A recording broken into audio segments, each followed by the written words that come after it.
Perkenalkan, nama aku Gita Lestari Sitomorang dari kelas Miss Gelora. Perkenalkan, saya Jasyarani Buta dari kelas Mr. Benri. Di sini kami berdua ingin menjelaskan tentang virus corona. Virus corona sudah memasuki wilayah Indonesia.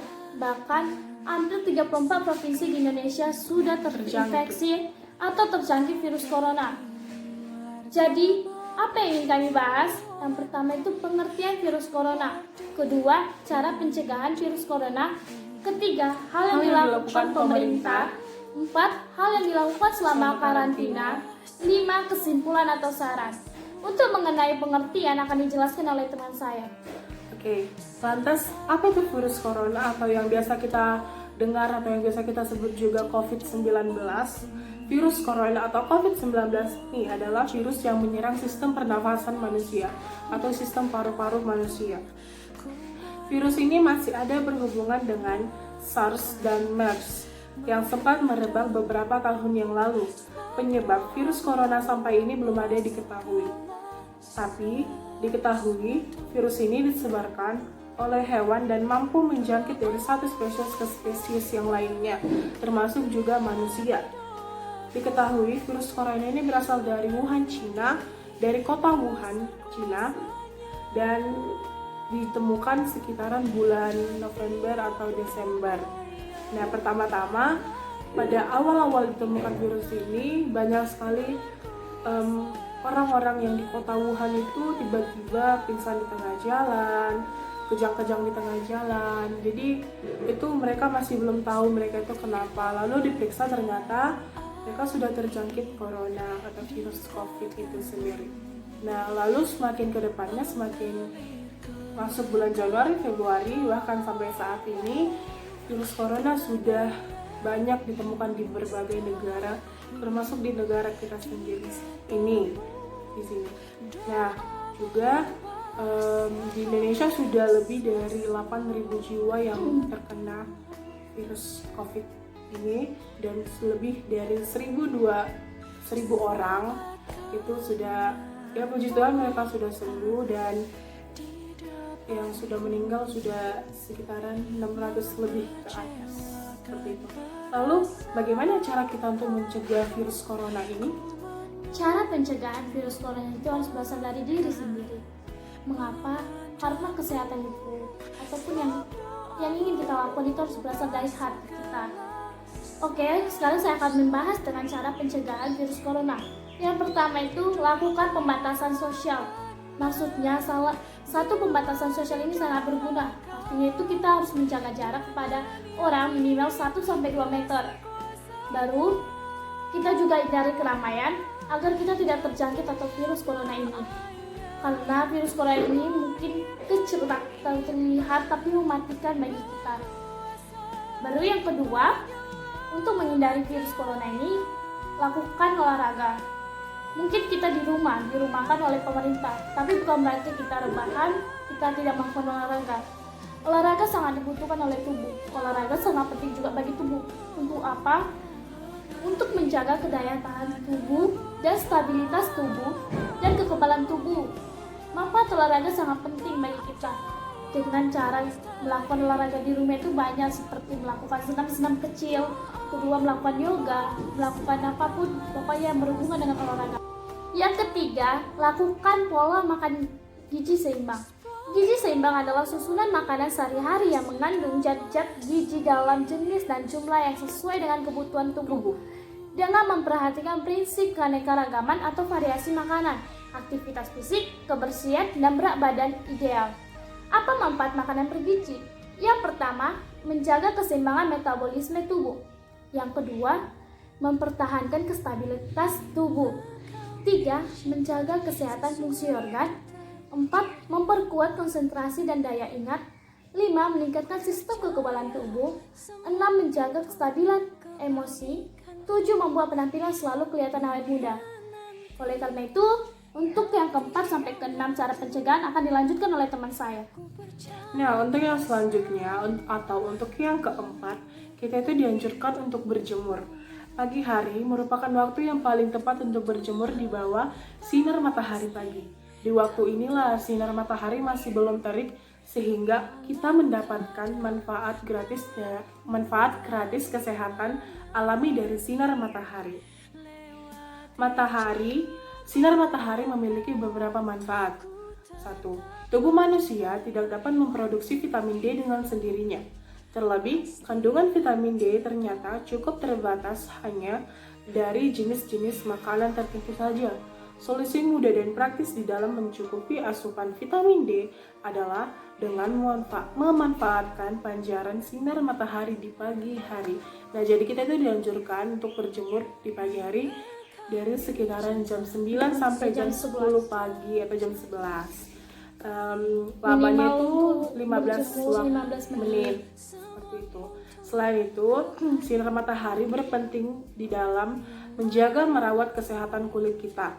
Organisasi Kesehatan Dunia atau yang biasa kita dengar dengan WHO menyatakan paparan sinar matahari dapat mengatasi sejumlah kondisi kulit.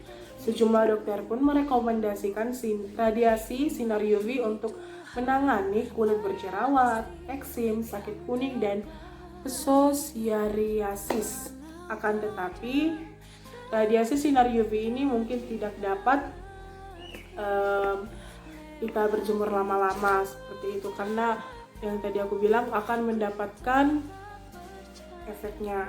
Dan kalau kita kan berbeda-beda nih jenis kulitnya, dianjurkan juga kalau kulit kita ini agak sensitif, kalau lagi dari sekitaran jam 12 atau jam 11 sampai jam 4 sore itu, kalau kita keluar rumah entah latihan ataupun kerja, itu dianjurkan kita itu memakai topi untuk melindungi wajah kita dari sinar UV, dan memakai lengan panjang untuk kulit kita supaya tidak kosong gitu.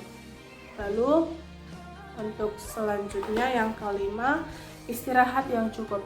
Istirahat yang benar membawa pemulihan dan menambah kekuatan tubuh. Kebutuhan seseorang dewasa untuk tidur adalah sekitar 7-8 jam setiap hari. Waktu tidur terbaik di malam hari dengan rekomendasi antara jam 9 malam hingga jam 4 pagi.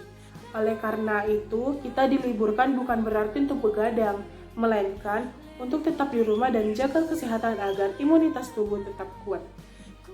Dan untuk yang ke-6, itu ada perbanyak minum air putih. Kita semua pasti sudah tahu untuk perbanyak minum air putih, walaupun tidak semua suka untuk minum atau malas untuk minum. Manfaat minum air putih bagi tubuh manusia ialah untuk mencegah dehidrasi tubuh, menjaga kesehatan kulit, melindungi saraf dan jaringan tubuh, serta mendukung otot dan sendi. Minuman lain seperti soft drink tergolong tinggi gula dan kalori sehingga dapat menambah berat badan Anda. Minuman berenergi juga kerap dipilih sebagai sumber cairan yang harus dipertimbangkan karena mengandung gula dan kafein. Demikian pula dengan jus buah kemasan. Perhatikan label produknya sebelum dikonsumsi. Oke, itulah sekian cara pencegahan. Selanjutnya, hal apa saja yang dilakukan pemerintah untuk menghadapi COVID-19 ini? Yang pertama, pemerintah menganjurkan kita untuk selalu mencuci tangan sebelum dan setelah memegang suatu benda, dan wajib menggunakan masker kalau kita keluar rumah. Dan yang kedua, pemerintah juga melarang kita untuk mudik atau pulang kampung ke kampung kita, seperti itu. Nah, untuk yang ketiga, pemerintah melakukan lockdown daerah atau melarang orang lain dari luar kota untuk masuk ke kotanya sendiri. Contohnya nih Pematang Siantar gitu kan, di lockdown. Jadi orang yang dari Medan, dari Tanjung Balai, dari kota-kota yang lain seperti itu tidak boleh masuk ke Pematang Siantar. Nah, untuk yang keempat, pemerintah memberi bantuan kepada masyarakat yang kurang mampu atau memberikan beberapa sembako seperti telur, minyak, terutama itu beras sih kayaknya yang lebih banyak diberikan kepada masyarakat yang kurang mampu. Nah, untuk yang terakhir, pemerintah juga menganjurkan kita untuk stay at home atau melakukan segala aktivitas kita yang di rumah. Udah, kayaknya itu aja sih yang pemerintah anjurkan untuk kita semua. Lalu, apa selanjutnya? Yaitu hal yang kita lakukan selama karantina.